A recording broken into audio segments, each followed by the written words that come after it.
Olá pessoal, tudo bem? A partir de hoje, nossas aulas terão um formato diferente, um formato de vídeo. Para iniciarmos, nós vamos abrir no capítulo 5, que nós vamos trabalhar as angiospermas, página 2, livro 2. Vamos lá?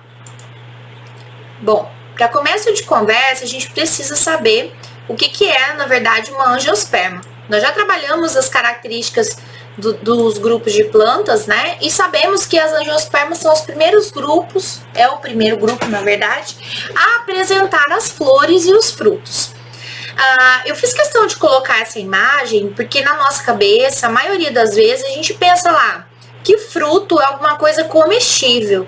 E não necessariamente isso vai acontecer. Existem alguns tipos de planta que vão produzir um fruto que não seja comestível e que visualmente, para nós, ele quase não é enxergado. Né? O caso de algumas plantas que vão produzir vagens que não serão aproveitadas pelo homem. Elas só servirão como maneira de dispersão. Eu vou dar um exemplo que é bem comum aqui em Cuiabá, em Mato Grosso, que é o ipê. O ipê, ele produz uma vagem, né, grande, e as sementes são aladas, ou seja, a maneira que ele encontrou de se dispersar é através do vento. Então essa estrutura ela vai ser dispersa pelo vento e não vai necessitar necessariamente de um animal para consumir. Justamente por conta disso, né, os frutos não são comestíveis. Aqui na imagem a gente tem exemplo de lírios, né, a gérbera, o hibisco e etc, que também vão produzir o fruto, mas que o fruto para nós não é visível.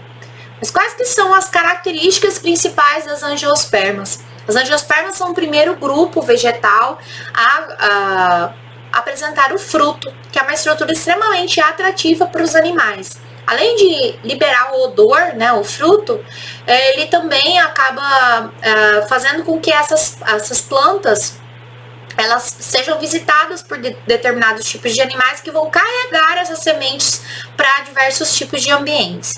E por mais que seja um grupo muito recente, é o grupo que mais está espalhado na face da Terra, justamente por conta dessa condição de ser muito atrativo. Além disso, não existe só essa maneira de dispersão, existem também plantas dentro desse grupo que vão conseguir se manter dentro do ambiente, na forma de semente, e vão realizar um processo chamado de dormência, por exemplo, em que elas vão se manter dentro do solo durante determinado tempo sem água. Então, existem infinitas estratégias nesse grupo de plantas para que elas consigam se manter nesse ambiente.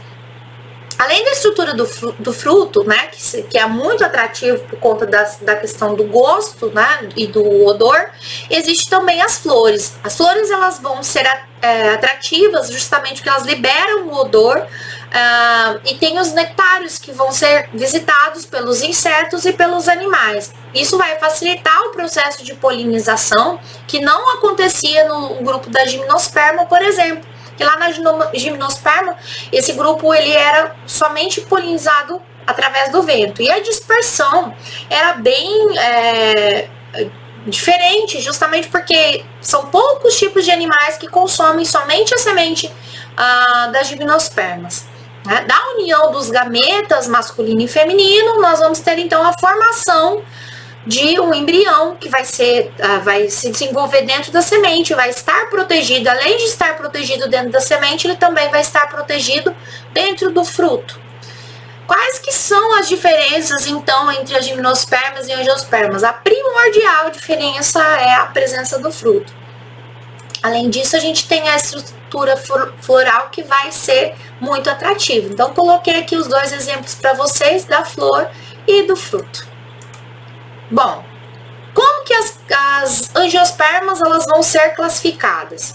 As angiospermas elas são classificadas em dois grupos, que a gente chama de grupos de monocotiledôneas e dicotiledôneas.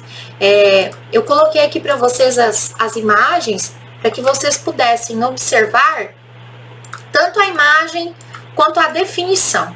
Então vamos lá. Monocotiledônea.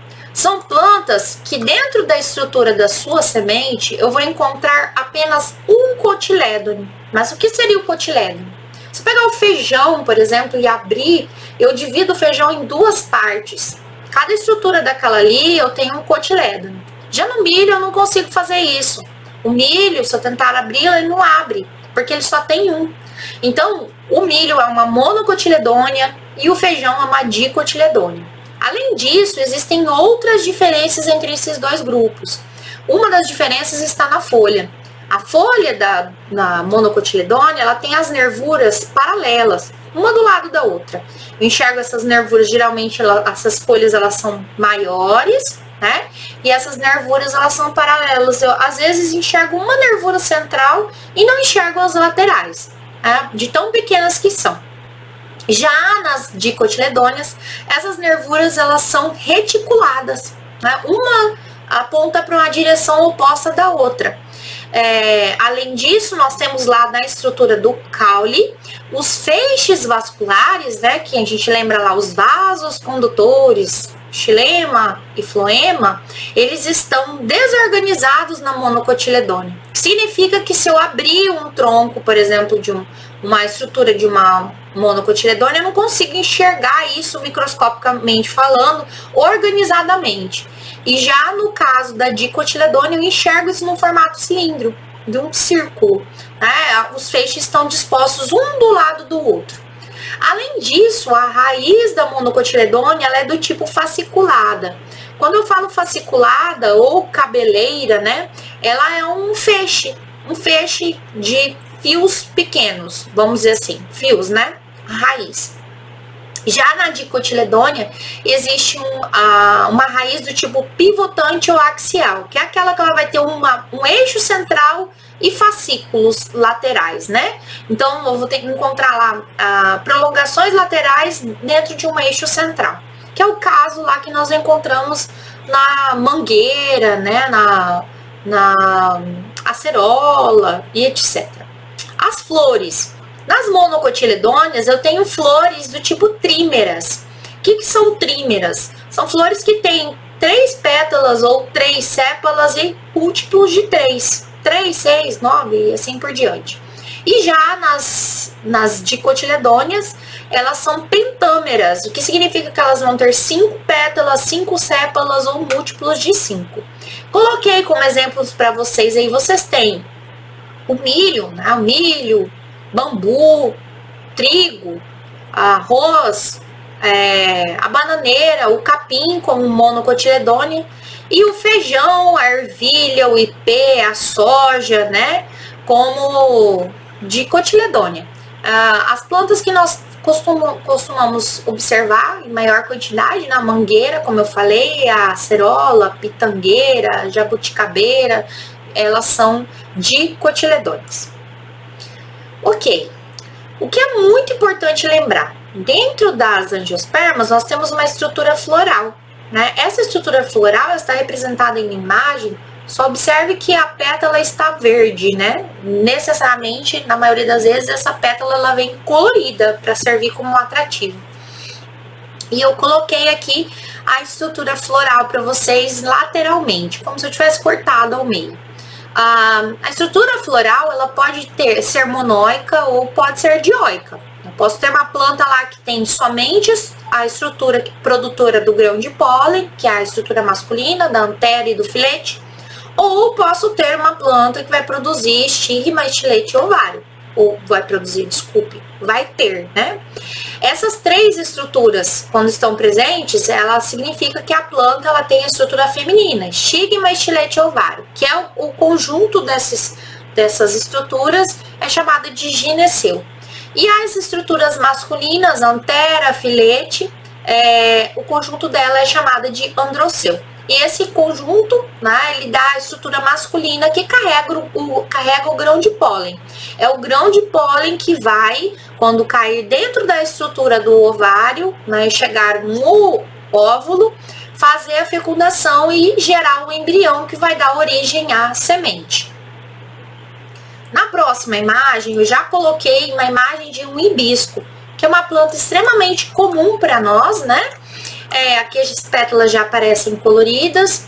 Eu queria que vocês observassem o seguinte, eu enumerei para facilitar o que é a estrutura do gineceu, o que é a estrutura do androceu. Bom, então vamos lá. As pétalas. O conjunto de pétalas é chamada de corola, né? Essa pétala tem função de atrair os insetos ou atrair os animais. As sépalas. O conjunto de sépalas eu chamo de cálice. Esse conjunto de sépalas ele tem a função de segurar a estrutura floral, ou seja, segurar lá as pétalas. O androceu. O androceu é o conjunto de estames. E o estame, por sua vez, são as duas estruturas, a antera e o filete. O gineceu é o conjunto de pistilos. Os pistilos são formados por estigma, estilete e ovário. O receptáculo floral. Receptáculo floral é essa estrutura que vai, como o nome receptáculo, ele recebe o grão de pólen. É ali dentro que vai estar inserido o embrião. Necessariamente vai depender da posição do ovário, mas o receptáculo ele vai acabar segurando a estrutura floral. O pedúnculo é a estrutura que prende essa flor à estrutura do caule. Então, o pedúnculo ele vai acabar prendendo a estrutura caulinar. Dentro da estrutura da flor, aqui dentro dessa estrutura aqui, eu tenho o ovário e o óvulo que está bem aqui, né? O óvulo ele vai, quando unido ao grão de pólen, desenvolver ali dentro a semente e quando essa semente está desenvolvendo, a gente já tem a formação de uma estrutura ao redor, que é o que a gente conhece por fruto.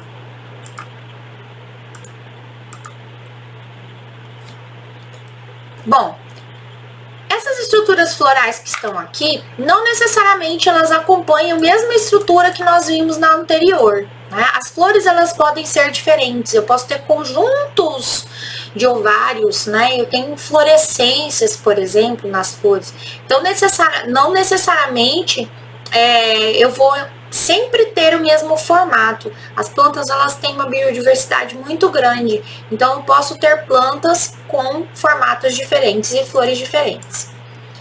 As plantas elas podem ser polinizadas, né, pelos agentes polinizadores. Porque agente polinizador vai ser aquele organismo que vai carregar esse grão de pólen.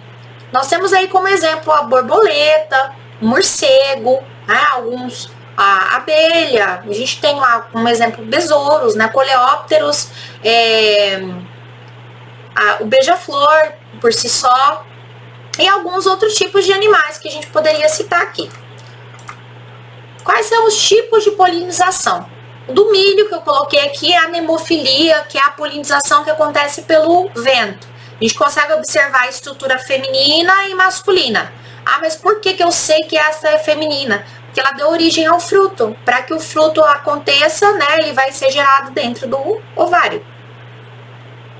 Além da anemofilia, a gente tem a entomofilia. Na entomofilia, nós temos os insetos polinizando as plantas. E, por último, nós temos a ornitofilia, que é a polinização pelas aves. Além da ornitofilia, já ia esquecendo, nós temos a quiropterofilia, que é a polinização através dos morcegos. Nós vamos finalizar a nossa aula. A tarefa de vocês são as páginas 10 e 11, exercícios 1, 2, 4 e 5. Observe que os exercícios são objetivos. Esses exercícios vocês podem fazer no livro.